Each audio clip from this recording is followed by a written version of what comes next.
Story time audio ബുക്സിലേക്ക് എല്ലാവർക്കും സ്വാഗതം. കമല ഗോവിന്ദ് എഴുതിയ പൊൻചിരാത്. നെറ്റ് കഫേക്ക് മുമ്പിൽ എൻട്രൻസ് റിസൾട്ട് നോക്കാൻ വന്ന കുട്ടികളുടെയും മാതാപിതാക്കളുടെയും നല്ല തിരക്കുണ്ടായിരുന്നു. എന്നിട്ടും അച്യുതൻകുട്ടിയെ കണ്ടപ്പോൾ ഓണർ സിറിൽ തോമസ് വേഗം വാതിൽക്കലേക്ക് വന്നു. സാറെന്താ ഇങ്ങോട്ട്? ദുബായിലുള്ള മോൾക്ക് എന്തെങ്കിലും മെസ്സേജ് ഇടാനാവും അല്ലേ? ഈ തിരക്കൊന്ന് കഴിഞ്ഞിട്ട് മതിയോ സാറേ?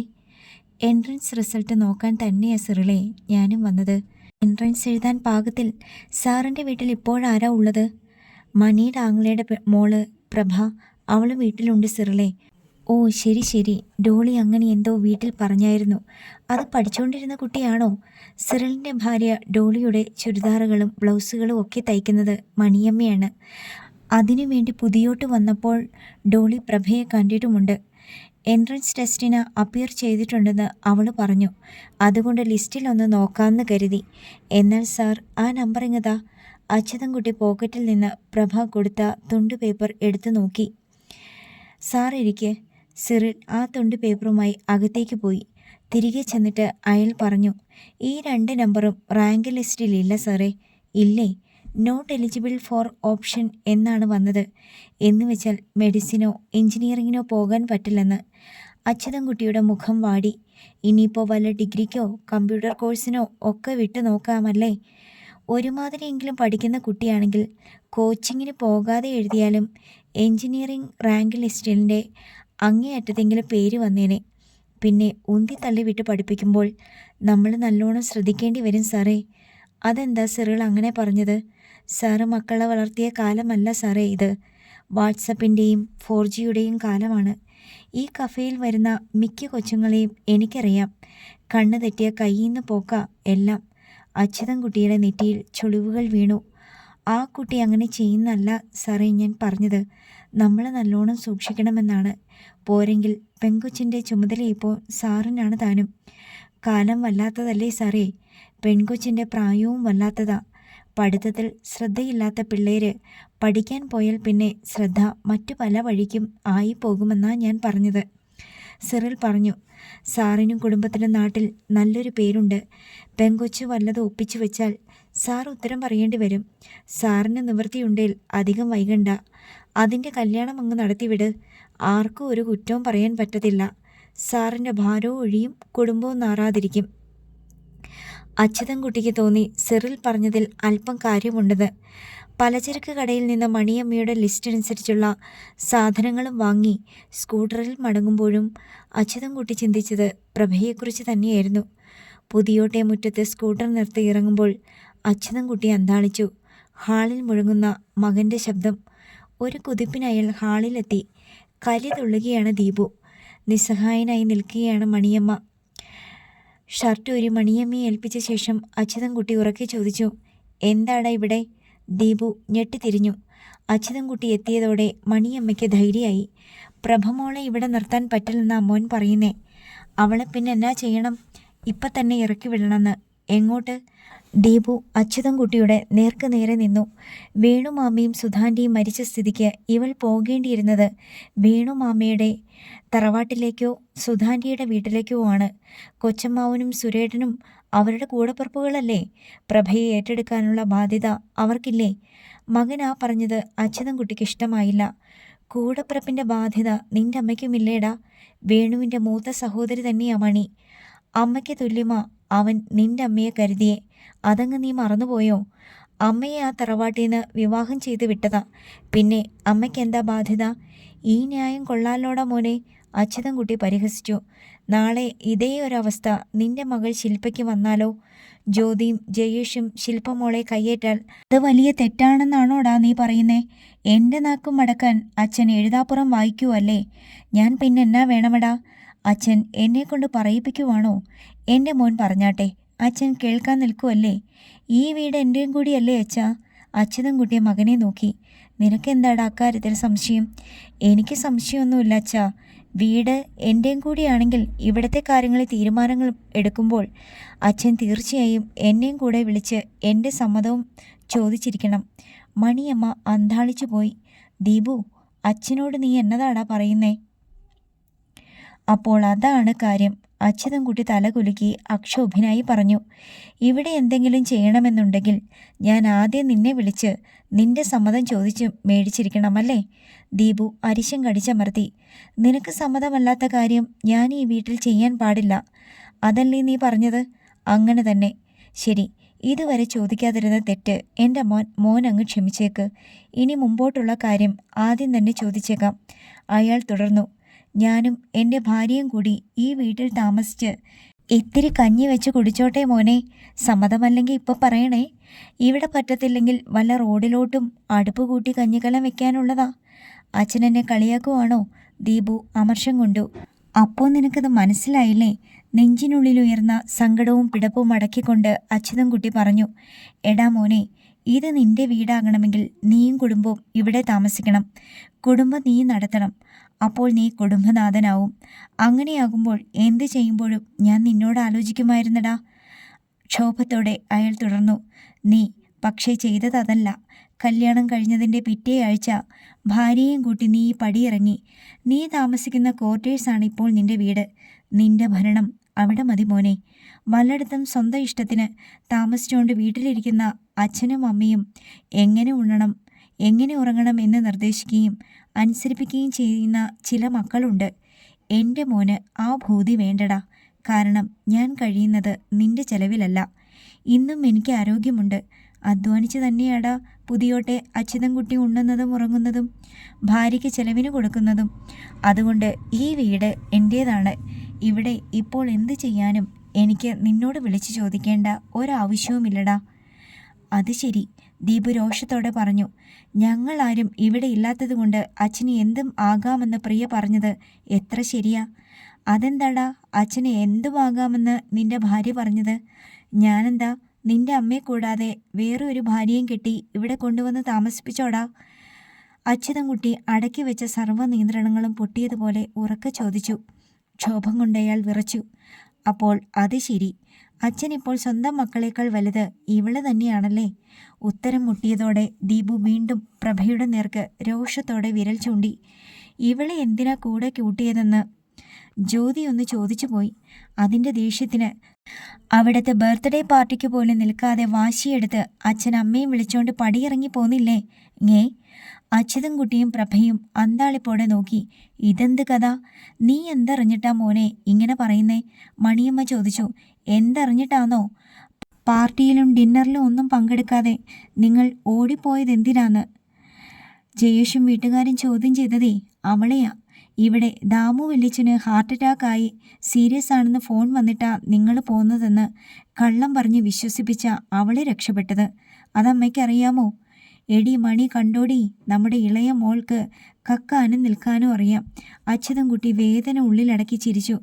അവൾ സത്യസന്ധമായി തന്നെ ഇവനെ വിളിച്ച് എല്ലാം പറഞ്ഞു കേൾപ്പിച്ചു കളഞ്ഞല്ലോ. അവൾ എന്നെ വിളിച്ചത് ആണോ ഇപ്പോൾ കുറ്റം? ഒരു കുറ്റവുമില്ല മോനെ. എൻ്റെ മക്കൾ അന്യോന്യം എപ്പോഴും സ്നേഹിച്ചും സഹകരിച്ചും ജീവിക്കുന്നത് തന്നെ എൻ്റെ സന്തോഷം. അതുകൊണ്ട് ഇനി അവളെ വിളിക്കുമ്പോൾ നീ ഒരു കാര്യം കൂടി പറഞ്ഞേക്ക്. എന്താ? ആക്സിഡൻറ്റ് നടന്ന അന്ന് വേണുവിൻ്റെയും സുധയുടെയും കൂടെ പോകാനൊരുങ്ങിയ ഈ പെങ്കൊച്ചിനെ അന്ന് തടഞ്ഞ് ഇവിടെ പിടിച്ചു നിർത്തിയത് നിന്റെ അമ്മയാ. എന്നു വെച്ചാൽ അവളെ ചാകാൻ വിടാതെ തടഞ്ഞത് നിന്റെ അമ്മയാണ്. അതുകൊണ്ട് അവളെ സംരക്ഷിക്കാനുള്ള ബാധ്യത ഞാൻ തന്നെ ഏറ്റെടുക്കുമ്പോൾ അവൾക്ക് 3 നേരം കഞ്ഞി കൊടുക്കാൻ കഴിയുമെന്ന ഉറപ്പ് എനിക്കുണ്ടായിരുന്നു. ആ ഉറപ്പ് ഇപ്പോഴും ഉണ്ട്. ആ ഉറപ്പ് ഉള്ളിടത്തോളം കാലം ഏത് മക്കൾ എതിർത്താലും ഇവൾ ഇവിടെ തന്നെ കാണുമെന്ന് നീ അവളോട് പറഞ്ഞേക്ക്. അച്ഛൻ 3 നേരം ആഹാരം കൊടുത്താൽ ഇവളുടെ ആവശ്യങ്ങൾ തീരുമോ? ദീപു കടുത്ത സ്വരത്തിൽ ചോദിച്ചു. പിന്നെന്തു വേണം? അവളെ ഇങ്ങനെ നിർത്തിയാൽ പോരല്ലോ. കല്യാണം നടത്തി വിടണ്ടേ? അതും വേണം. അതിനച്ഛൻ എന്തു ചെയ്യും? അവൻ ചോദിച്ചു. വേണു മാമയുടെ നീക്കി ബാക്കി വട്ടപൂജ്യമല്ലേ? ഇവളെ കെട്ടിക്കാൻ അച്ഛൻ എന്തു ചെയ്യും? അച്ഛൻ എന്തു ചെയ്യണം നീ പറയേ. ഞാൻ എന്തു പറയാനാ? എൻ്റെ കയ്യിൽ 10 രൂപ പോലും മിച്ചമില്ല. ദീപു കൈയൊഴിഞ്ഞു. എൻ്റെ കയ്യിൽ 40 സെൻറ്റ് സ്ഥലവും ഈ വീടുമുണ്ട്, അച്യുതൻകുട്ടി പറഞ്ഞു. എന്തിനാ മോനെ നമുക്കിത്രയും സ്ഥലം? നീയാണെങ്കിൽ എന്നും കോഴിക്കോട്ട് തന്നെ. നിനക്കാണെങ്കിൽ അവിടുത്തെ കോർപ്പറേഷൻ എങ്ങോട്ടും ട്രാൻസ്ഫർ തരില്ല താനും. എൻ്റെ ശ്വാസം നിലച്ചാൽ പിന്നെ ഈ കൃഷി പോലും കരിഞ്ഞു പോകും. ചുമ്മാ കുറേ മണ്ണ് കിടന്നിട്ട് എന്തിനാടാ അച്യുതൻകുട്ടി മകനെ നോക്കി. നിന്റെ ഈ പ്രായത്തിൽ ചിട്ടി കൂടിയും ലോൺ എടുത്തും സമ്പാദിച്ച് നിന്റെ അമ്മയുടെ ആഭരണങ്ങൾ വിറ്റും ഒക്കെ സെൻറ്റിന് 2000 രൂപ വില വെച്ച് 30 വർഷം മുമ്പ് ഞാൻ വാങ്ങിയ ഭൂമിയാടാ അത്. ഇപ്പോൾ ഇവിടെ ഒരു സെൻറ്റിന് രൂപ 4 ലക്ഷമുണ്ട്. വീടൊഴിച്ചുള്ള ഭാഗത്ത് നിന്ന് ഒരു 10 സെൻറ്റങ്ങ് മുറിച്ചു വിറ്റാൽ 40 ലക്ഷം കയ്യിൽ വരും. അത്രയും രൂപ കിട്ടിയാൽ അതിൽ നിന്നും കുറച്ചെടുത്ത് ഈ പെണ്ണിൻ്റെ കല്യാണം എനിക്കങ്ങ് നടത്തരുതോ മോനെ? 10 സെൻറ്റ് വിറ്റിട്ട് ഇവളുടെ കല്യാണം നടത്തുമെന്നോ? ദീപുവിന് അരിശം വന്നു. അന്താളിപ്പും. അച്ഛൻ എന്നോട് വാശിക്കല്ലേ? ദീപു ചോദിച്ചു. ഇവൾക്ക് വേണ്ടിയാ അച്ഛൻ ജ്യോതിയെ പിണക്കിയത്. ഇപ്പോൾ എന്നെയും തള്ളി പറയുക. ഇനി പ്രീതിയെ അജയനെ വിളിക്കും. അച്ഛൻ അവരോടെന്നാ പറയും? അവർ വിളിച്ചില്ലല്ലോ, വിളിക്കട്ടെ. അപ്പോൾ അവരോടും ഞാൻ തന്നെ സമാധാനം പറഞ്ഞോളാം മോനെ. അപ്പോൾ അച്ഛൻ്റെ തീരുമാനത്തിന് മാറ്റമില്ലെന്ന് തന്നെയാണോ? തീരുമാനം മാറ്റുന്നത് തന്തയ്ക്ക് പിറന്നവരുടെ മര്യാദയാണോടാ മോനെ? അച്യുതൻകുട്ടി പരിഹസിച്ചു. ദീപു നാവു കെട്ടപ്പെട്ടതുപോലെ നിന്നു. പിന്നെ ഒരക്ഷരം മിണ്ടാതെ പുറത്തേക്ക് പാഞ്ഞു. മോനെ നിൽക്കടാ. മണിയമ്മയ്ക്ക് സങ്കടം പൊട്ടി. പിന്നാലെ സിറ്റൗട്ടിലേക്ക് ഓടി. ഒരു ഗ്ലാസ് വെള്ളമെങ്കിലും അമ്മയുടെ കയ്യിൽ നിന്ന് മേടിച്ച് കുടിച്ചിട്ട് പോടാ മോനെ. ദീപു നിന്നില്ല. ഗേറ്റ് കടന്ന് അവൻ മറഞ്ഞു. തിരിഞ്ഞു പോലും നോക്കാതെ. മണിയമ്മ കരഞ്ഞുപോയി. മക്കൾ ഓരോരുത്തരായി പിണങ്ങുവാണല്ലോ അച്ചുവേട്ടാ. നമ്മൾ ഇനി എന്തു ചെയ്യും? പിണങ്ങിപ്പോകുന്നൊരു പോട്ടേടി, അച്യുതൻകുട്ടി പറഞ്ഞു. നിനക്ക് ഈ ഞാനില്ലേടി? മണിയമ്മ തിരിഞ്ഞു ഭർത്താവിനെ നോക്കി. അവരുടെ മിഴികളിൽ നീർ നിറഞ്ഞു തുളുമ്പിയിരുന്നു. ഓ, ഞാൻ ചത്തുപോയ പിന്നെ നിനക്കാരുണ്ടെന്നായിരിക്കും ഈ നോട്ടം. അയാൾ അവരുടെ തോളിലൊന്ന് തൊട്ടു. നിന്നെ കൂടാണ്ട് ഞാൻ അങ്ങ് ഒറ്റയ്ക്ക് പോകുമോടി മണി. എവിടെ ചെന്നാലും എനിക്ക് കുളിക്കാൻ നേരം തലയിൽ എണ്ണ വെച്ച് തരാൻ നീ വേണ്ടേടി. അതുകൊണ്ട് മുകളിലോട്ട് പോകുമ്പോഴും ഞാൻ നിന്നെയും കൊണ്ടേ പോകത്തുള്ളൂടി. അതുപോരെ? മാറി നിൽക്ക്, മോൾ അവിടെങ്ങാനും കാണും. തെല്ല് പിന്മാറിക്കൊണ്ട് ചുറ്റും നോക്കി മണിയമ്മ.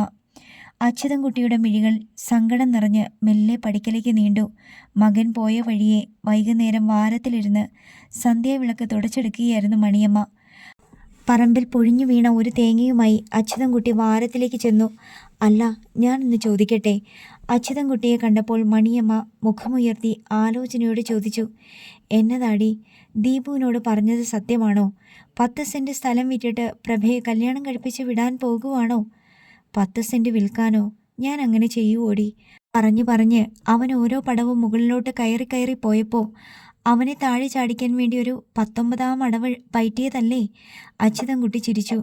മണിയമ്മയ്ക്ക് ആശ്വാസമായി. പക്ഷേ സ്ഥലം വിറ്റില്ലെങ്കിലും അവളുടെ കല്യാണം അങ്ങ് നടത്തി വിട്ടാലോന്നാ ഞാനിപ്പോൾ ആലോചിക്കുന്നേ. അച്യുതൻകുട്ടി ഗൗരവത്തിൽ പറഞ്ഞു. അല്ല, അവളെ പഠിപ്പിക്കാൻ വിടണമെന്ന് പറഞ്ഞിട്ട്? മണിയമ്മ അമ്പരന്നു. അതിന് എൻട്രൻസ് ലിസ്റ്റിൽ അവളുടെ പേര് പോലും ഇല്ലല്ലോടി. എൻട്രൻസ് ലിസ്റ്റിൽ പേരും റാങ്കും ഉണ്ടായിട്ട് എന്തിനാ അച്ചുവേട്ടാ? മെഡിസിനോ എഞ്ചിനീയറിങ്ങിനോ ഒക്കെ വിട്ടു പഠിപ്പിക്കാൻ നമ്മുടെ കയ്യിൽ കാശുണ്ടോ? ഇല്ലടി. എന്നാലും അവളുടെ പേര് റാങ്ക് ലിസ്റ്റിൽ ഉണ്ടാകണമെന്ന് പ്രാർത്ഥിച്ചുകൊണ്ടാടി ഞാൻ അവിടെ ഇരുന്നത്. ഇല്ലാന്ന് കേട്ടപ്പം എൻ്റെ ചങ്കൊന്നിടിച്ചു പോയി. വൈകുന്നേരം കുളി കഴിഞ്ഞ് തലയും തുവർത്തി വാരത്തിൻ്റെ വാതിക്കലെത്തിയ പ്രഭ അത് കേട്ടു. പെട്ടെന്ന് അവളുടെ നെഞ്ചൊന്ന് പിടച്ചു. കണ്ണുകൾ തുളുമ്പി. അതൊന്നും സാരമില്ല. ജ്യോതി ഡിഗ്രിക്കല്ലേ പോയത്. നമുക്ക് പ്രഭയും ഡിഗ്രിക്ക് അങ്ങ് ചേർക്കാലോ. ഇനി ഡിഗ്രിക്കൊന്നും വിടണ്ട മണി. വിടണ്ടേ? അതെന്താ? ഓ, വേണു ഒന്ന് ബഡായി പറഞ്ഞതാ. പ്രഭ പഠിക്കാൻ അത്ര മിടുക്കിയൊന്നുമല്ലടി. ആയിരുന്നെങ്കിൽ എൻട്രൻസിന് എഴുതിയ അങ്ങേയറ്റത്തെങ്കിലും റാങ്ക് വന്നേനെ. ഇതിപ്പോൾ ഒന്നുമില്ലല്ലോ. അയാൾ തുടർന്നു. ഇനി പഠിക്കാൻ മിടുക്കിയല്ലെങ്കിലും ഡിഗ്രിക്ക് വിടാമെന്ന് വെച്ചാൽ അത് കഴിയണമെങ്കിൽ 3 വർഷം വേണ്ടേ? ആ 3 വർഷവും നമ്മൾ രണ്ടുപേരും നമ്മുടെ മക്കളുമായി എന്നും യുദ്ധം ചെയ്യേണ്ടി വരുമെടി മണി. മണിയമ്മ നിസ്സഹായതയോടെ നോക്കി. നമ്മുടെ മക്കളുടെ സ്നേഹശൂന്യതയും വിവരമില്ലായ്മയും കണ്ടിട്ടാ ഞാൻ അവരോട് ദേഷ്യപ്പെടുന്നതും കയർക്കുന്നതും. പക്ഷേ മണി, നമ്മൾ ഓമനിച്ചും ഉമ്മ വെച്ചും വളർത്തിയ മക്കളാ. അവരോട് ദേഷ്യപ്പെടുന്നത് ചങ്കു പൊട്ടുന്ന വേദനയോടെയാ. ഞാനത് തുറന്നു കാണിക്കുന്നില്ലെന്നേ ഉള്ളൂ. അല്പം പിന്നാക്കം മാറി നിന്ന് പ്രഭ ശ്രദ്ധിച്ചു. അച്യുതൻകുട്ടിയുടെ ധർമ്മസങ്കടം അറിയുകയായിരുന്നു അവൾ. അതുകൊണ്ട് അവളെ തൽക്കാലം വല്ല കമ്പ്യൂട്ടർ കോഴ്സിനും വിടാം. 6 മാസം അത് പഠിക്കട്ടെ. അത് പഠിച്ചു കഴിഞ്ഞ് അവൾ പറഞ്ഞതുപോലെ എവിടെയും വല്ല ജോലിക്കും കയറ്റിവിടാം. ഒരു ചെറിയ വരുമാനമാകും. എങ്ങനെയെങ്കിലും 1 വർഷം തള്ളിവിടാം. എന്നിട്ട് വേണും സുധയും മരിച്ചിട്ട് 1 ആണ്ട് വരെ നോക്കണം. അത് കഴിയുമ്പോൾ നമുക്ക് അവളുടെ കല്യാണം അങ്ങ് നടത്തിവിടാം മണി. മണിയമ്മ അച്യുതൻകുട്ടിയെ നോക്കി. അല്ലെങ്കിലും അവൾ പ്രായം തികഞ്ഞ പെണ്ണല്ലയോ? നമുക്കാണേലും പ്രായമായി. അവൾക്ക് എന്തേലും ഒരു ബുദ്ധിമോശം തോന്നിപ്പോയാൽ ഈ നാട്ടുകാർ പോലും നമ്മളെ പഠിക്കും. അതിന് ഇടയാക്കാതെ നോക്കുന്നതല്ലേടി നല്ലത്. അവള് കൊച്ചു പെണ്ണല്ലേ അച്ചുവേട്ടാ. 18 കഴിഞ്ഞാൽ കല്യാണപ്രായമായി മണി. അത് പക്ഷേ കല്യാണം നടത്തലിനേയും കാശ് വേണ്ടേ? അതൊക്കെയുണ്ടടി. അച്യുതൻകുട്ടി കണക്ക് കൂട്ടി. വേണുവിൻ്റെയും സുധയുടെയും കൂടെ പാസ്ബുക്കിൽ 2,05,000 രൂപയുണ്ട്. ആ വാടക ഒഴിഞ്ഞപ്പോൾ കിട്ടിയ സെക്യൂരിറ്റി തുകയിൽ അനിലിന് കൊടുത്തതിൻ്റെ ബാക്കി 10,000 ഉണ്ട്. പിന്നെ സുധയുടെ അലമാരിയിൽ നിന്ന് കിട്ടിയത് 5,500. എല്ലാം കൂടി 2,20,500 രൂപയുണ്ട്. സുധയുടെ കഴുത്തേ കിടന്നതും പിന്നെ അലമാരിയിൽ അവൾ വാങ്ങി വെച്ചതും എല്ലാം കൂടി 8-9 പവൻ്റെ ആഭരണവും ഉണ്ട്. അതുണ്ട് ഈ തുകയിലും ആഭരണത്തിൽ ഒതുങ്ങുന്ന ഒരു കല്യാണം. അഥവാ പോരാതെ വന്നാൽ കാറ് വാങ്ങാനായി നമ്മൾ കൂടിയ 1,00,000 ചിട്ടി കൂടി പിടിച്ച് അതും കൊടുക്കാം. പക്ഷേ ആ പണവും സ്വർണവും കാറിൻ്റെ ലോൺ അടയ്ക്കാൻ വേണ്ടിയല്ലേ പ്രഭ തന്നത്? മണിയമ്മ ചോദിച്ചു. അതവളുടെ മര്യാദയാ മണി. എന്നുവെച്ച് അവളുടെ അമ്മയുടെയും അച്ഛൻ്റെയും അവസാന ശ്വാസത്തിൽ ശേഷിച്ച പണവും സ്വർണവും എടുത്ത് നമ്മൾ കടം വീട്ടിയാൽ അത് ദൈവം പൊറുക്കുമോടി മണി. മണിയമ്മ ഭർത്താവിൻ്റെ മുഖത്തേക്ക് ആർദ്രയായി നോക്കി. അവൾ അങ്ങനെ പറഞ്ഞെങ്കിലും ഞാനത് മാറ്റിവെച്ചത് അവൾക്ക് മുമ്പോട്ട് പഠിക്കാനുള്ള ആവശ്യം വരുമ്പോൾ അതെടുക്കാമെന്ന് കരുതിയിട്ടായിരുന്നു. ഇനിയിപ്പോൾ പഠിക്കണ്ടല്ലോ, കല്യാണം തന്നെ നടക്കട്ടെ അല്ലേ? അച്ചുവേട്ടൻ തീരുമാനിക്ക്. അവളുടെ അച്ഛനെ പോലെ ടാക്സിയോ അല്ലെങ്കിൽ ഓട്ടോറിക്ഷയോ ഓടിക്കുന്ന ഒരു പയ്യൻ, അല്ലെങ്കിൽ അതുപോലെ എന്തെങ്കിലും പണി ചെയ്യുന്ന ഒരു പയ്യൻ. ആരായാലും അവളെ നല്ലോണം സ്നേഹിക്കുകയും പൊന്നുപോലെ നോക്കുകയും വേണം. അത് വേണം അച്ചുവേട്ടാ. തന്തയും തള്ളയും ഇല്ലാത്ത കൊച്ച നമ്മളതിനെ കൊണ്ടുപോന്നിട്ട് തീക്കുള്ളിലേക്ക് വലിച്ചെറിയുന്നത് പോലെ ആകരുത്. അത് പിന്നെ എനിക്കറിയത്തില്ലേടി. നീ ഏതായാലും കല്യാണക്കാര്യം അവളോടൊന്ന് സൂചിപ്പിച്ചേക്ക്. ഇപ്പോൾ അന്വേഷിക്കാൻ തുടങ്ങിയാലേ 1 വർഷം കഴിഞ്ഞെങ്കിലും നടത്താൻ പറ്റൂ. എന്നതായാലും അവളുടെ അഭിപ്രായം കൂടെ നമ്മളൊന്ന് ചോദിക്കണ്ടേ? കെട്ടാൻ പോകുന്നവനെക്കുറിച്ച് സങ്കല്പങ്ങളൊക്കെ അവൾക്കും ഇല്ലാണ്ടിരിക്കുമോ? നീ അവളെ ഒന്ന് വിളിക്ക്. ഞാൻ ഇവിടെയുണ്ട് അച്ചുമാമേ. പ്രഭ വാരത്തിൻ്റെ വാതിൽക്കിലേക്ക് മെല്ലെ നീങ്ങി നിന്നു. ഞങ്ങൾ പറഞ്ഞതൊക്കെ നീ കേട്ടായിരുന്നോ? അച്യുതൻകുട്ടി ചോദിച്ചു. കേട്ടായിരുന്നു. എനിക്ക് പ്രത്യേകിച്ച് സങ്കല്പമൊന്നുമില്ല അച്ചുമാമേ. തുളുമ്പി വന്ന മിഴുനീർ അച്യുതൻകുട്ടിയും മണിയമ്മയും കാണാതിരിക്കാൻ മുഖം തെല്ല് തിരിച്ചുകൊണ്ട് അവൾ പറഞ്ഞു. എല്ലാം അച്ചുമാമയുടെ ഇഷ്ടം പോലെ ചെയ്താൽ മതി. എനിക്ക് സമ്മതാ. എനിക്കിപ്പോൾ കല്യാണം വേണ്ട അച്ചുമാമേ. പ്രഭ ഇങ്ങനെ പറയുമെന്നും വിവാഹം നടത്തണമെങ്കിൽ അവളെ വല്ലാതെ നിർബന്ധിക്കേണ്ടി വരുമെന്നുമാണ് അച്യുതൻകുട്ടി കരുതിയത്. പക്ഷേ പെട്ടെന്ന് അവൾ സമ്മതിച്ചപ്പോൾ അയാൾക്ക് സന്തോഷം തോന്നിയില്ല. എന്തോ ഒരു അരുതാഴിക. അല്ല, നീ ജോലിക്ക് പോകുമെന്നും കിട്ടുന്ന ശമ്പളം ലോൺ അടച്ചു തീർക്കും എന്നൊക്കെയല്ലേ പറഞ്ഞത്? ഇപ്പോൾ പിന്നെ പെട്ടെന്നെന്താ അതൊക്കെ വിട്ടിട്ട് കല്യാണത്തിന് സമ്മതിച്ചത്? ഞാനും അത് ഓർക്കുമായിരുന്നു. തേച്ചു മിനുക്കിയ വിളക്കുമായി മണിയമ്മ എഴുന്നേറ്റു. അത് നനഞ്ഞു തോർത്തുകൊണ്ട് മുഖം നന്നായി അമർത്തി തുടച്ച് മുഖത്ത് തെളിച്ചം വരുത്തിക്കൊണ്ട് അവൾ പറഞ്ഞു. എനിക്ക് വേണ്ടി ജ്യോതി ചേച്ചിയോടും ദീപേട്ടനോടും വഴക്കുണ്ടാക്കേണ്ടി വരുമ്പോൾ അച്ഛമാമയ്ക്കും മണിയാൻറ്റിക്കും വലിയ സങ്കടമാണെന്ന് എനിക്കറിയാം. എല്ലാം ഞാൻ കാരണമല്ലേ? അവൾ തുടർന്നു. എന്തെങ്കിലും ഒരു ജോലി ചെയ്തിട്ട് ഞാൻ കൊണ്ടുവരുന്ന 3,000-ഓ 5,000-ഓ മാസശമ്പളത്തേക്കാൾ നിങ്ങൾക്ക് രണ്ടാൾക്കും ഇപ്പോൾ ആവശ്യം പഴയ സന്തോഷവും സമാധാനവുമാണ്. ഞാനിവിടെ നിന്നാൽ ഒരിക്കലും നിങ്ങൾക്ക് ഇനി അത് കിട്ടില്ല അച്ചുമാമേ. സാവധാനം പെറുക്കിയാണ് അവൾ അത് പറഞ്ഞത്. മറ്റുള്ളവരൊക്കെ പറഞ്ഞതുപോലെ ഞാനൊരു ശല്യമാണെന്നോ ബാധ്യതയാണെന്നോ പറഞ്ഞില്ലല്ലോ. എന്നെ തെരുവിലേക്ക് വിടാനുമല്ല അച്ചുമാമ ശ്രമിച്ചത്. ഇന്നത്തെ എൻ്റെ നിലയ്ക്ക് പറ്റുന്ന ഒരാളെ കണ്ടെത്തി എൻ്റെ ജീവിതം ഭദ്രമാക്കാനല്ലേ. എനിക്കതിൽ സന്തോഷം മാത്രമേ ഉള്ളൂ അച്ചുമാമേ. നീ പറഞ്ഞതൊക്കെ ശരിയാ.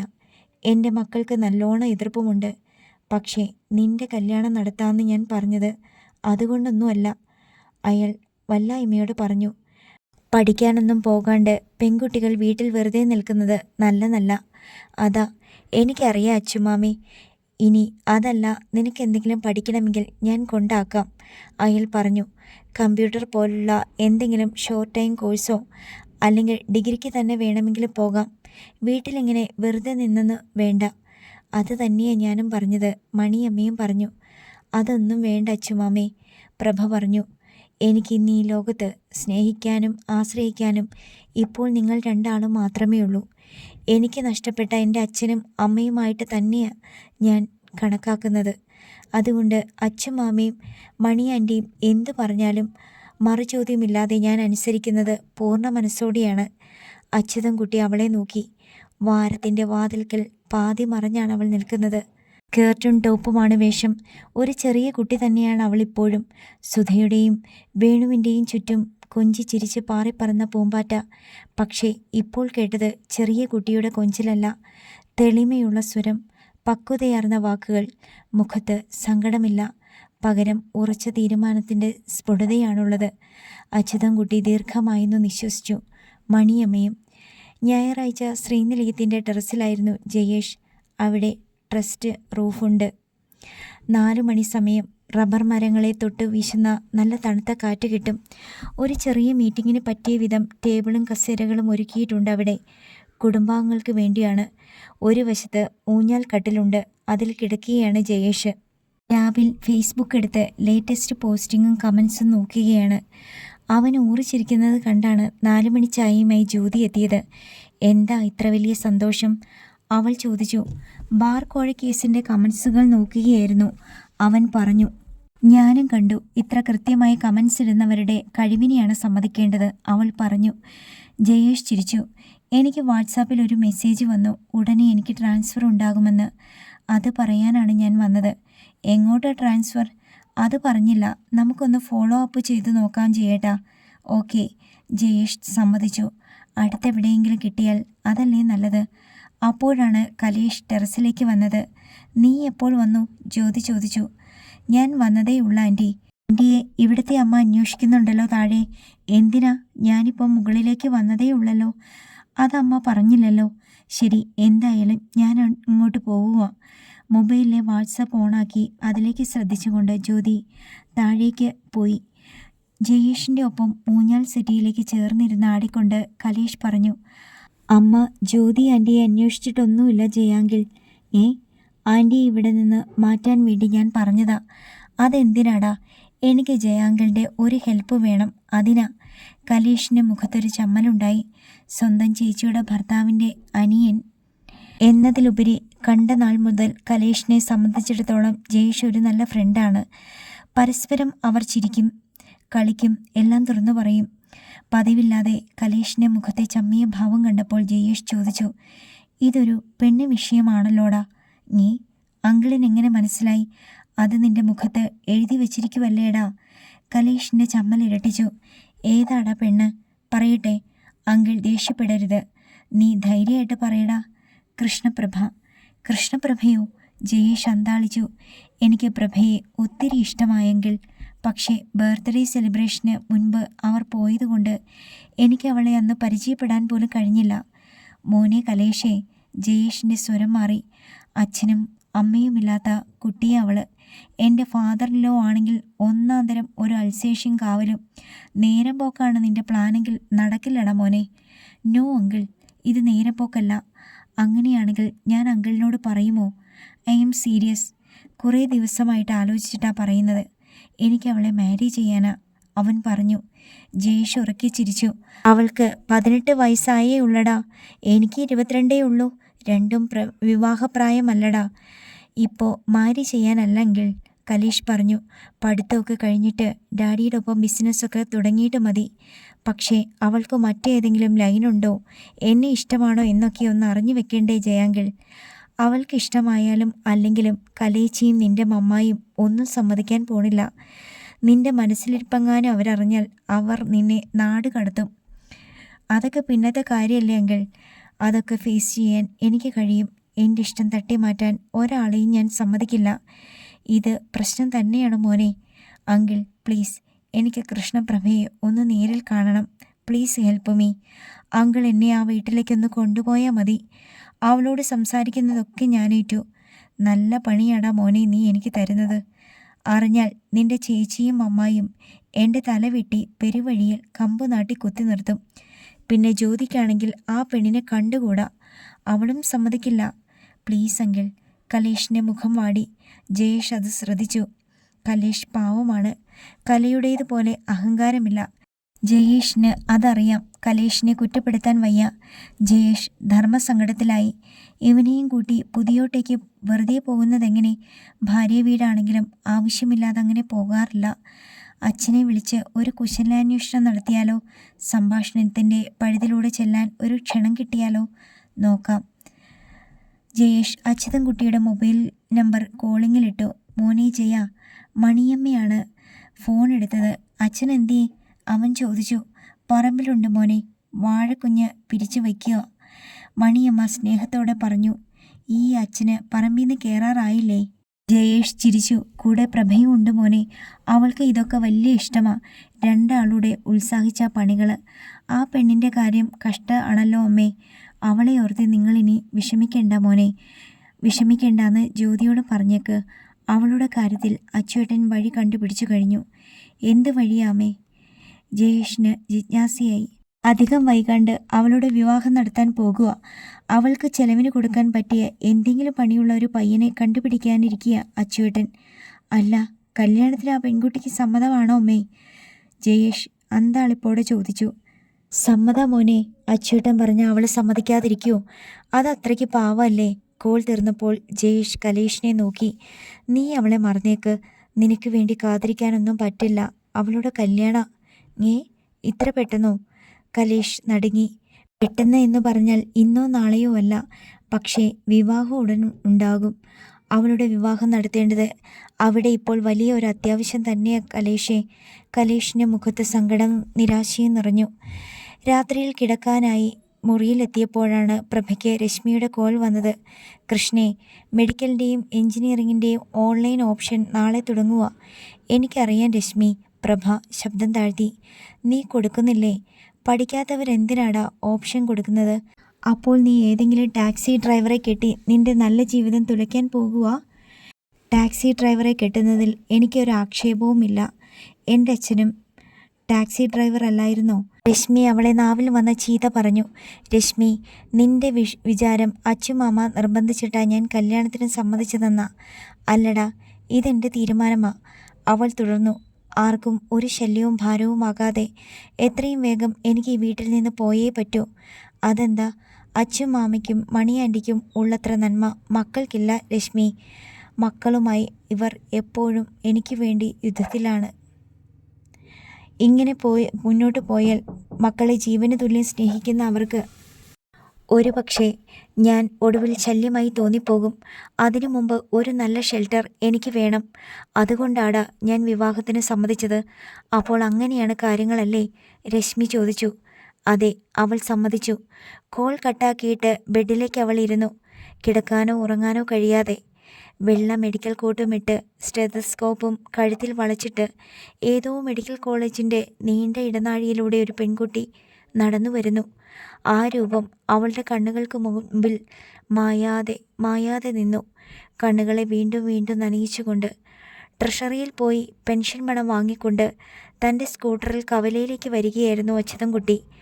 ബ്രോക്കർ ജയപാലൻ അയാളുടെ ബൈക്കിൽ കവല തിരിഞ്ഞ് അപ്പോഴാണ് നീങ്ങിയത്. അച്യുതൻകുട്ടി അയാളെ കണ്ടു. എടോ ജയപാല, നിന്നെ. അച്യുതൻകുട്ടി അയാളെ കൈകാട്ടി വിളിച്ചു. റിയൽ എസ്റ്റേറ്റ് ബ്രോക്കറാണ് ജയപാലൻ. സ്ഥലവും വീടും ഒക്കെ ഇടനില നിന്ന് കച്ചവടം നടത്തും. വാടക വീടുകളും ഏർപ്പാടാക്കി കൊടുക്കും. ഒപ്പം വിവാഹങ്ങളും നടത്തി കൊടുക്കും. ബൈക്ക് നിർത്തിയിട്ട് ജയപാലൻ അച്യുതൻകുട്ടിയുടെ അടുത്തേക്ക് വന്നു. അച്യുതൻകുട്ടിയും സ്കൂട്ടർ നിർത്തിയിട്ട് ഇറങ്ങിക്കഴിഞ്ഞിരുന്നു. എന്നതാ ചേട്ടാ? ജയപാലൻ ചോദിച്ചു. തന്നെ കുറച്ച് ദിവസമായിട്ട് ഞാൻ അന്വേഷിക്കുമായിരുന്നു. ഒരു കാര്യമുണ്ട്, അച്യുതൻകുട്ടി പറഞ്ഞു. പുതിയ സ്ഥലമോ വീടോ മറ്റോ വാങ്ങാനാണോ ചേട്ടാ? പിന്നെ അതിന് ഞാനിപ്പോഴും കാശടിക്കുമല്ലേ. രണ്ടാമത്തെ മോള് ദുബായിലല്ലേ ചേട്ടാ? കുറേ സ്ഥലമോ ഒരു വീടോ ഒക്കെ വാങ്ങിച്ചിട്ടാലെന്ത്? ഒരു അസറ്റല്ലേ? അതൊക്കെ അവർ വാങ്ങിച്ചോളുമിടോ. ഞാൻ തന്നെ വിളിച്ചത് അതിനല്ല. എനിക്കൊരു നല്ല പയ്യനെ വേണം. നല്ല സ്വഭാവ ഗുണമുള്ള പയ്യൻ. ആർക്ക് വേണ്ടിയിട്ടാ ചേട്ടാ? അച്യുതൻകുട്ടി പ്രഭയെക്കുറിച്ചുള്ള എല്ലാ വിവരങ്ങളും പറഞ്ഞു. എന്നിട്ട് കൂട്ടിച്ചേർത്തു. എല്ലാം കൂടി ഒരു 3-4 ലക്ഷം രൂപയുടെ വക കൊടുക്കാം. അച്ഛനും അമ്മയും മരിച്ചതുകൊണ്ട് 1 വർഷം കഴിയാണ്ട് വിവാഹം നടത്താൻ പറ്റത്തില്ലല്ലോ. അത്രയും സമയമുണ്ട്. ധൃതി വയ്ക്കാണ്ട് സമയമെടുത്ത് നല്ലോണം അന്വേഷിച്ച് കണ്ടുപിടിച്ചാൽ മതി. അത്രയേ ഉള്ളൂ ചേട്ടാ. പിന്നെ പെങ്കൊച്ചു മിടിക്കുക, അതുകൊണ്ട് ചെറുക്കന് ഒരു മെനയൊക്കെ വേണം. നല്ല അധ്വാനിയായിരിക്കണം. പട്ടിണി കിടക്കാണ്ട് അവളെ നോക്കണം. അവളുടെ കണ്ണ് നനയാണ്ട് സ്നേഹിക്കണം. തന്തയും തള്ളയും ഇല്ലെന്ന് കരുതി അവൾ അനാഥ കുട്ടിയൊന്നുമല്ല. ഞാനും മണിയും അവൾക്കിപ്പോൾ അച്ഛനും അമ്മയുമാ. ബന്ധം കണ്ടുപിടിക്കുമ്പോഴും തനിക്ക് ആ ഓർമ്മ കൂടി വേണം കേട്ടോടാ. ഞാൻ ഏറ്റു ചേട്ടാ, ജയപാലൻ പറഞ്ഞു. തന്തയും തള്ളയും ഇല്ലാത്ത കൊച്ചിനോട് ചേട്ടൻ ഇത്രയും കരുണ കാണിക്കുന്നുണ്ടല്ലോ. അപ്പോൾ അതുപോലെ തന്നെ കരുണയും നന്മയും ഒക്കെയുള്ള ഒരു പയ്യനെ തന്നെ ഞാൻ കണ്ടെത്തി തരാൻ ചേട്ടാ. പെങ്കൊച്ചൻ്റെ നാളും ഡേറ്റ് ഓഫ് ബർത്തും ടൈമും ഒക്കെ ചേട്ടനിങ്ങ് തന്നാട്ടെ. അച്യുതൻകുട്ടിയും അക്കാര്യം ഓർത്തത് അപ്പോഴാണ്. താൻ സമയം പോലെ വീട്ടിലേക്ക് വാടോ, ഞാനതൊക്കെ ഒന്ന് തപ്പിയെടുത്ത് വെച്ചേക്കാം. ആയിക്കോട്ടെ ചേട്ടാ. ജയപാലൻ യാത്ര പറഞ്ഞു നീങ്ങി. അച്യുതൻകുട്ടി തൻ്റെ സ്കൂട്ടർ എടുക്കാൻ തുടങ്ങുമ്പോഴാണ് 10-18 പ്രായം വരുന്ന 4-5 കുട്ടികൾ പെട്ടെന്ന് അയാളുടെ മുൻപിലേക്ക് എത്തിയതും സ്കൂട്ടറിനെ വളഞ്ഞു നിന്നതും. 2 പെൺകുട്ടികൾ, 3 ആൺകുട്ടികൾ. അച്ചുമാമയല്ലേ? മുൻപിൽ നിന്നിരുന്ന രശ്മി ചോദിച്ചു. അതെ, ഞങ്ങൾ കൃഷ്ണപ്രഭയുടെ ഫ്രണ്ട്സാണ്. ഞാൻ രശ്മി, ഇവൾ നീന, ഇത് റോണി, ജോജി, നന്ദു. കൃഷ്ണയും ഞങ്ങളും +2-ന് ഒരുമിച്ചായിരുന്നു പഠിച്ചത്. ഞങ്ങൾ അച്ചുമാമയെ കാണാൻ വീട്ടിലേക്ക് വരുമായിരുന്നു, നീന പറഞ്ഞു. അപ്പോഴാ ഇവിടെ നിൽക്കുന്നത് കണ്ടത്. നിങ്ങൾ മുമ്പ് എന്നെ കണ്ടിട്ടുണ്ടോ? അച്യുതൻകുട്ടി ചോദിച്ചു. കൃഷ്ണയുടെ അച്ഛനും അമ്മയും മരിച്ചപ്പോൾ വന്നായിരുന്നു. പിന്നെ കൃഷ്ണ ആ വീട്ടിൽ നിന്ന് പോകുന്നതിന് മുമ്പ് ഞങ്ങളൊന്ന് വന്നിരുന്നു. അച്ചുമാമ അന്നവിടെ ഉണ്ടായിരുന്നില്ല. ശരി, പ്രഭ വീട്ടിലുണ്ട്, നമുക്ക് അങ്ങോട്ട് പോകാം, അയാൾ പറഞ്ഞു. ഞങ്ങൾക്ക് കാണേണ്ടത് അവളെയല്ല, അച്ചുമാമയാണ്, ജോജി പറഞ്ഞു. എന്താ കാര്യം? 5 പേരും പരസ്പരം നോക്കി. കണ്ണുകൾ കൊണ്ട് നിർദ്ദേശങ്ങൾ നൽകി. കാര്യം അല്പം ഗൗരവമുള്ളതാണെന്ന് അച്യുതൻകുട്ടിക്ക് മനസ്സിലായി. നിങ്ങൾ കാര്യം പറയൂ പിള്ളേരെ. കൃഷ്ണപ്രഭയുടെ വിവാഹം നടത്താൻ പോകുവാന്ന് കേട്ടു. നേരാണോ? റോണി ചോദിച്ചു. അങ്ങനെ ഒരു പ്ലാനുണ്ട്, പക്ഷേ ഉടനെയില്ല. ഇത് ചോദിക്കാനാണോ നിങ്ങൾ വന്നത്? അല്ല. പിന്നെ മറ്റൊരു കാര്യം ഞങ്ങൾക്ക് പറയാനുള്ളത്. എന്നാ പറയേ. മെഡിക്കലിൻ്റെയും എൻജിനീയറിങ്ങിൻ്റെയും അഡ്മിഷന് വേണ്ടിയുള്ള ഓൺലൈൻ ഓപ്ഷൻ കൊടുക്കേണ്ടുന്ന ലാസ്റ്റ് ഡേറ്റ് ഇന്നാണ്. ഇന്ന് 5 മണിക്ക് ക്ലോസ് ചെയ്യും, രശ്മി പറഞ്ഞു. അതിനെന്താ, ഞങ്ങളെല്ലാവരും കൊടുത്തു. കൃഷ്ണ മാത്രം ഇതുവരെ കൊടുത്തില്ല, റോണി പറഞ്ഞു. അവളെങ്ങനെ കൊടുക്കും? അച്യുതൻകുട്ടി പറഞ്ഞു. അവളുടെ പേര് എൻട്രൻസ് റാങ്ക് ലിസ്റ്റിലില്ലല്ലോ. ഉണ്ടച്ചുമാമേ. നന്ദു തൻ്റെ മൊബൈലിൽ തന്നെ നെറ്റെടുത്ത് പ്രഭയുടെ മെഡിക്കൽ എൻട്രൻസിൻ്റെ നമ്പർ അടിച്ചു. ഇത് കണ്ടോ, 638 റാങ്കാണ് അവൾക്ക് ലഭിച്ചത്. എൻജിനീയറിങ്ങിന് 780. അച്യുതൻകുട്ടിയുടെ നെറ്റി ചൊളിഞ്ഞു. കൃഷ്ണ അച്ചുമാമയ്ക്ക് തന്നുവിട്ടത് തെറ്റായ നമ്പറാണ്, ജോജി പറഞ്ഞു. തെറ്റായ നമ്പറോ? അതെ, അവളുടെ ഇന്നത്തെ അവസ്ഥയിൽ അഭയം കൊടുത്ത ആളാണ് അച്ചുമാമ. മക്കളോട് പോലെ യുദ്ധം ചെയ്ത അച്ചുമാമ അവളെ സംരക്ഷിക്കുന്നുണ്ട്. അവളുടെ അച്ഛൻ ഒരു വലിയ കടബാധ്യത വരുത്തി വച്ചിട്ടുമുണ്ട്. ഇനി നിങ്ങളെ രണ്ടാളെയും കൂടുതൽ ബുദ്ധിമുട്ടിക്കാൻ വയ്യെന്നാണ് അവൾ പറയുന്നത്, രശ്മി തുടർന്നു. SLCക്ക് അവൾക്ക് 10 A+ ഉണ്ടായിരുന്നു. +1-നും +2-നും എല്ലാ സബ്ജക്റ്റിനും A+ തന്നെയായിരുന്നു. Above 95% mark. ഇത്രയും പഠിക്കാൻ കഴിവുള്ളവളുടെ പഠിത്തം നടത്തിയിട്ട് ഒരു ടാക്സിക്കാരനെ കൊണ്ട് കല്യാണം കഴിപ്പിക്കുന്നതോർത്തിട്ടുള്ള സങ്കടം കൊണ്ട് അച്ചുമാമി ഞങ്ങൾ വന്നത്. അപ്പോൾ അങ്ങനെയാണ് കാര്യങ്ങളല്ലേ? അച്യുതൻകുട്ടിയുടെ മുഖത്ത് ഗൗരവം നിറഞ്ഞു. നിങ്ങളെ വീട്ടിലേക്ക് വാ. അല്ല, ഞങ്ങൾ മുഴുവൻ പറഞ്ഞു തീർന്നില്ല. ഇവിടെ വെച്ച് പറഞ്ഞത് തന്നെ ധാരാളം. ബാക്കി വീട്ടിൽ ചെന്നിട്ട് മതി. അയാൾ തൻ്റെ സ്കൂട്ടർ സ്റ്റാർട്ടാക്കി കഴിഞ്ഞു. രശ്മിയും കൂട്ടരും വന്നത് ജോജിയുടെ കാറിലാണ്. കവലയിൽ മാറ്റി നിർത്തിയിരുന്ന സ്വിഫ്റ്റിലേക്ക് അവർ കയറി. സ്കൂട്ടറും കാറും ഒരുമിച്ച് പുതിയോട്ടെ മുറ്റത്ത് വന്നു നിന്നു. പ്രഭേ, സിറ്റൗട്ടിലേക്ക് കയറിക്കൊണ്ട് അച്യുതൻകുട്ടി ഉറക്കെ വിളിച്ചു. എന്താ അച്ചുമാമേ? പ്രഭ സിറ്റൗട്ടിലേക്ക് ഓടിയിറങ്ങി വന്നു. രശ്മിയെയും കൂട്ടരെയും കണ്ടതോടെ അവൾ നടുങ്ങി. നിനക്ക് മെഡിക്കൽ എൻട്രൻസിൽ 638-ഉം എൻജിനീയറിങ്ങിൽ 780-ഉമാണോ കിട്ടിയ റാങ്ക്? അവൾ അപകടം മണത്തു. സത്യം പറയടി. ആ അതെ, അവൾ വിക്കി. അച്യുതൻകുട്ടി അവളുടെ കരണ താഞ്ഞടിച്ചു. 1 അല്ല 2 വട്ടം. തലയ്ക്കുള്ളിൽ പെരുപ്പ് കയറിയതുപോലെ പ്രഭ നിന്നു. രശ്മിയും കൂട്ടരും നടുങ്ങിപ്പോയി. ഇങ്ങനെയൊരു രംഗം അവരും പ്രതീക്ഷിച്ചതല്ല. എന്തിനാ മോളെ ഇങ്ങനെ തല്ലിയേ? രംഗം കണ്ട മണിയമ്മ ദീനതയോടെ അച്യുതൻകുട്ടിയെ നോക്കി. ഞാൻ തല്ലിയതെന്തിനാന്ന് ഇവൾക്കറിയാം. എന്തിനാന്ന് പറയടി. റാങ്ക് ഇല്ലെന്ന് കള്ളത്തരം കാട്ടിയതിന്. പ്രഭ പറഞ്ഞു. അതിനുള്ളത് ആദ്യത്തെ അടി, രണ്ടാമത്തേതോ? അച്യുതൻകുട്ടി ചോദിച്ചു. അതെന്തിനാണെന്ന് അവൾക്കും അറിയില്ലായിരുന്നു. ഇത്രയും ഉയർന്ന മാർക്ക് ലെവൽ സ്കോർ ചെയ്തിട്ടും നീ നിന്റെ നല്ല ഭാവി തുലയ്ക്കാൻ ശ്രമിച്ചതിന്. പ്രഭ അമ്പരന്നു. അച്യുതൻകുട്ടി രശ്മിയുടെ നേർക്ക് തിരിഞ്ഞു. ഈ കഴുതിയുടെ ഭാവി തുലയ്ക്കാൻ ശ്രമിച്ചത് ഞാനല്ല, ഇവൾ തന്നെയാണ് മക്കളെ. രശ്മിയും കൂട്ടരും അമ്പരന്നു. നീ കണ്ടോ നിന്നെക്കുറിച്ച് നിനക്കില്ലാത്ത വേവലാതിയോടെ ഓടിക്കിതച്ച് ഇവർ വന്നത്? ഇതാണ് നല്ല ഫ്രണ്ട്സിൻ്റെ ഉത്തരവാദിത്തം. എന്നോട് ക്ഷമിക്കണേ അച്ചുമാമേ. പ്രഭ കരഞ്ഞുകൊണ്ട് അച്യുതൻകുട്ടിയുടെ കാൽക്കൽ വീണു. അച്ചുമാമേ, ജ്യോതി പറഞ്ഞു, മെഡിക്കലിനും എഞ്ചിനീയറിങ്ങിനുമൊക്കെ പോകാൻ ഏറെ പണം വേണമെന്ന് അറിയാം. ഞങ്ങൾ വന്നത് ഇവളെ ഡിഗ്രി കോഴ്സിനെങ്കിലും വിടണമെന്ന് പറയാനാണ്. ഇവളുടെ മാർക്ക് ലെവൽ വെച്ച് ഇവൾക്ക് ഏത് കോളേജിലും അഡ്മിഷൻ കിട്ടും. ഞങ്ങൾ സ്റ്റുഡൻസാണ്, വരുമാനവുമില്ല, നീന പറഞ്ഞു. എന്നാലും ഞങ്ങളാൽ കഴിയുന്ന ഹെൽപ്പ് ഞങ്ങൾ ചെയ്യാം. ഡിഗ്രിക്കാവുമ്പോൾ കുറേ ബുക്സിനും വണ്ടിക്കൂലിക്ക് മാത്രം മതിയല്ലോ പണം, അത് ഞങ്ങളുണ്ടാക്കാം. അതൊന്നും വേണ്ട. അച്യുതൻകുട്ടി തൻ്റെ കാൽക്കൽ നിന്ന് പ്രഭയെ പിടിച്ചെഴുന്നേൽപ്പിച്ചു. തോളിൽ കൈയിട്ട് അവളെ തന്നോട് ചേർത്ത് നിർത്തി. ഇവൾക്ക് ഡിഗ്രിക്കല്ല ചേരേണ്ടത്, എഞ്ചിനീയറുമാകണ്ട, ഇവൾക്ക് ഡോക്ടറാകാനാണ് ആഗ്രഹം. അയാൾ നേർത്ത ചിരി കലർന്ന ദൃഢതയോടെ പറഞ്ഞു. ഇന്ന് 5 മണിക്ക് ക്ലോസ് ചെയ്യുന്നതിന് മുമ്പ് മെഡിക്കൽ അഡ്മിഷന് വേണ്ടി ഓപ്ഷൻ കൊടുക്കാം, പോരെ? പ്രഭ അന്താളിച്ച് നെഞ്ചിൽ കൈവച്ചു. ഒപ്പം മണിയമ്മയും രശ്മിയും കൂട്ടരും പോലും ശബ്ദമില്ലാതെ നിന്നു. അടുത്ത ഭാഗം നാളെ.